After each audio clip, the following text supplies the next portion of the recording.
নমস্কার। আজ আমি আপনাদের সন্ধেবেলার একটা দারুণ সুস্বাদু একটি স্ন্যাক্সের রেসিপি বানিয়ে দেখাবো, ফুলকপির পকোড়া। রেসিপিটি ভালো লাগলে লাইক, শেয়ার আর কমেন্ট করবেন। আর আমার চ্যানেলটি সাবস্ক্রাইব করার অনুরোধ রইল। পাশে থাকা বেল আইকনটি অবশ্যই প্রেস করে দেবেন আমার সমস্ত রান্নার নোটিফিকেশনগুলি সবার আগে পাওয়ার জন্য।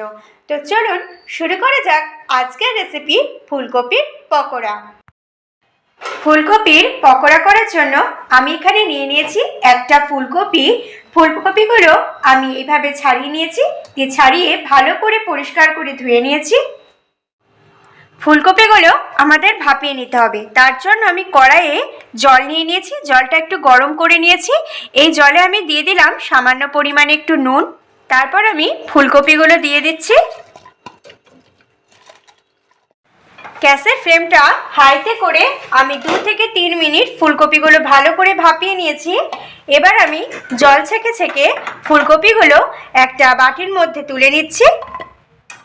ফুলকপিগুলো আমি জল ছেঁকে ছেঁকে একটা বাটির মধ্যে তুলে নিয়েছি। এরপরে আমি প্রথমে এর মধ্যে দিয়ে দিচ্ছি 1 টেবিল চামচ গ্রেট করে রাখা আদা রসুন। দিয়ে দিলাম পরিমাণ মতো নুন। 1 চা চামচ দিলাম হলুদ গুঁড়ো। 1 চা চামচ দিলাম শুকনো লঙ্কা গুঁড়ো, তবে ঝালটা আপনারা নিজেদের স্বাদ মতো দেবেন। 1 চা চামচ দিলাম ধনে গুঁড়ো। 1 চা চামচ দিলাম জিরে গুঁড়ো।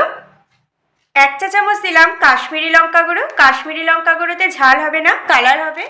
1/2 চা চামচ দিলাম চাট মশলা, তবে আপনারা চাট মশলা যদি না থাকে এখানে লেবুর রসও ব্যবহার করতে পারেন।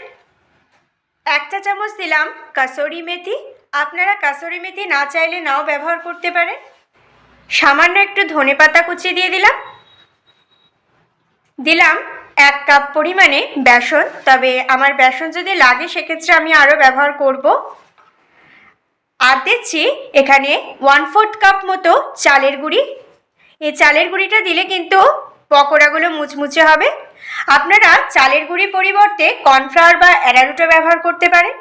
এই সমস্ত উপকরণগুলি আমি ভালো করে মাখিয়ে নেব। সামান্য একটু জল দিয়ে আমি মাখছি ভালো করে।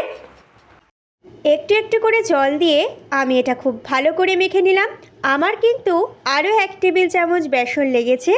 এবার আমি ফুলকপির পকোড়াগুলো ফ্রাই করব। ফুলকপির পকোড়াগুলো ফ্রাই করার জন্য কড়াইয়ে আমি পরিমাণ মতো সাদা তেল দিয়ে নিয়েছি। তেলটা খুব ভালো করে গরম করে নিয়েছি। এবার আমি পকোড়াগুলো একটা একটা করে ফ্রাই করব।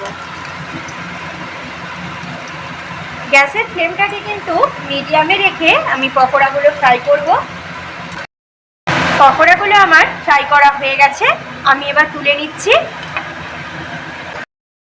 আমার আরও যেগুলো রয়েছে সেগুলো আমি ফ্রাই করে নিচ্ছি।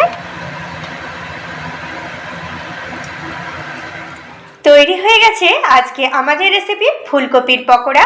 এই ফুলকপির পকোড়ার রেসিপিটি আপনারাও বাড়িতে এইভাবে ট্রাই করবেন। আশা করছি আপনাদের খুব ভালো লাগবে।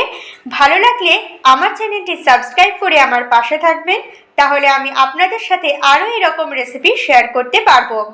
এই ভিডিওটি দেখার জন্য আপনাদের ধন্যবাদ।